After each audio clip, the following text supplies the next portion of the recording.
سنو، ہاں سنو، قرآن سننے کے لیے بلایا، حدیث سننے کے لیے جرجیس کو دعوت دی تو سنو، ہاں سنو، اے شادیوں میں دولہا اور دلہن کے فوٹو کھینچنے والوں، اے اپنے بستروں پر، اپنے بیڈ پر شادی کا میاں اور بیوی کا فوٹو لگا کر بیڈ پر چپکانے والوں، میاں اور بیوی کی تصویر اپنے کمرے میں لٹکانے والوں، تیار ہو جاؤ، ان اشد الناس عذابا یوم القیامہ، قیامت کے دن سب سے زیادہ سخت عذاب انہی کو ہوگا جو دنیا میں تصویریں کھینچتے ہیں، دنیا میں تصویریں بناتے ہیں۔ جہنم چیخ کر کہے گی تصویر بنانے والوں کو، تصویر کھینچنے والوں کو، فوٹو بنانے والوں، فوٹو کھینچنے والوں کو اللہ جہنم مطالبہ کرے گی، جہنم پوچھے گی، جہنم اللہ سے مانگے گی اور اللہ جہنم کی فریاد پوری کرے گا، اور جہنم میں ان تصویر بنانے والوں کو، تصویر کھینچنے والوں کو بھی ڈال دیا جائے گا۔ اگر ان تصویروں کی کوئی حیثیت ہوتی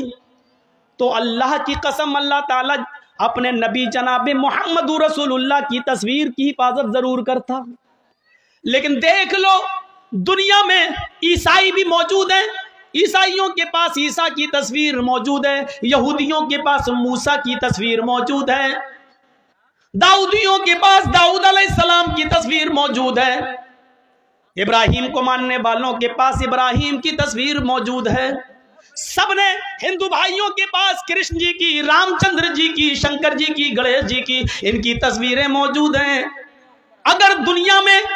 کسی نبی کی تصویر موجود نہیں ہے تو وہ ہستی ہے جناب محمد رسول اللہ صلی اللہ علیہ وسلم کی، کیونکہ اگر آج نبی کی تصویر ہوتی تو کوئی آدمی نماز پڑھنے مسجد میں جاتا ہی نہیں، کوئی آدمی اللہ کے نبی کے روضہ اقدس پہ جاتا ہی نہیں، وہاں درود پڑھتا ہی نہیں، وہ اللہ کے نبی کی تصویر کو اپنے گھر لگا لیتا، وہ نبی کی تصویر پہ ہار یا مالا ڈال دیتا، یا تصویر کو اپنے گھر میں لگا کر 7 چکر اسی کے لگا کے کہہ دیتا کہ حج ہو گیا۔ میرے پیارے ساتھیوں، وہ نبی اکرم کی تصویر کو چھوٹے چھوٹے ٹکڑوں میں لے کر اس کا تعویذ بناتا، اس کو پہنتا، اور پھر نبی کا فوٹو اخباروں میں چھپتا، نبی کا فوٹو پیپروں میں آتا، اور کبھی اس کی کٹنگ ہوتی اور وہ پیروں کے نیچے روندا جاتا۔ اللہ تعالیٰ کو اپنے نبی کی یہ رسوائی اور بے عزتی گوارا نہ تھی میرے بھائیوں، اس لیے اللہ نے جناب محمد رسول اللہ کی کوئی تصویر دنیا میں باقی نہیں چھوڑی ہے، نبی کا کوئی فوٹو باقی نہیں چھوڑا،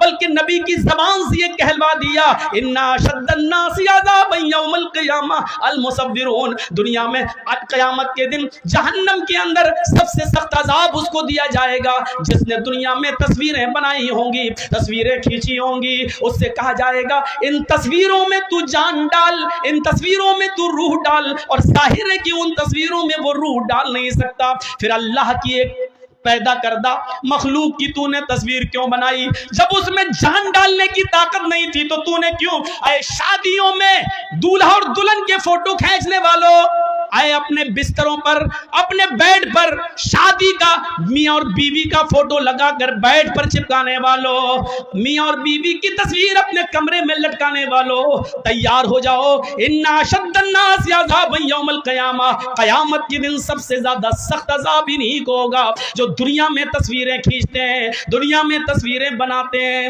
اور سب سے زیادہ سخت عذاب اکلت بسلیوت بجہنم یومئذ لہا، قیامت کے دن جہنم کھینچ کر لائی جائے گی، جہنم کے اندر 70,000 لگامیں پڑی ہوں گی اور جہنم کو کھینچ کر لایا جائے گا۔ جب جہنم کو کھینچ کر لایا جائے گا جہنم چیخ رہی ہوگی، اور سنو، ہاں سنو، قرآن سننے کے لیے بلایا، حدیث سننے کے لیے جرجیس کو دعوت دی تو سنو، ہاں سنو، جہنم جب کھینچ کر لائی جائے گی اللہ کہے گا اے جہنم کیا چاہتی ہے؟ جہنم چیخے گی اور کہے گی اکلت بسلاس، آئے اللہ میرے اندر 3 قسم کے لوگوں کو پہلے ڈال، 3 گناہگاروں کو میرے اندر پہلے ڈال۔ اللہ کہے گا اے جہنم بتا تیرے اندر 3 کون سے گناہگاروں کو ڈالو؟ سب سے پہلے وہ نام لے گی، آئے اللہ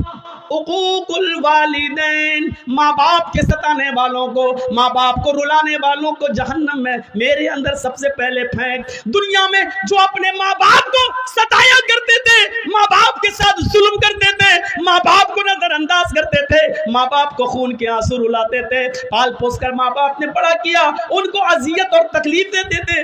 ان کو تو جہنم کے اندر میرے پیٹ میں پہلے ڈال. اللہ جہنم کی خواہش پوری کرے گا اور ماں باپ کے نافرمانوں کو جہنم کے اندر ڈال دیا جائے گا.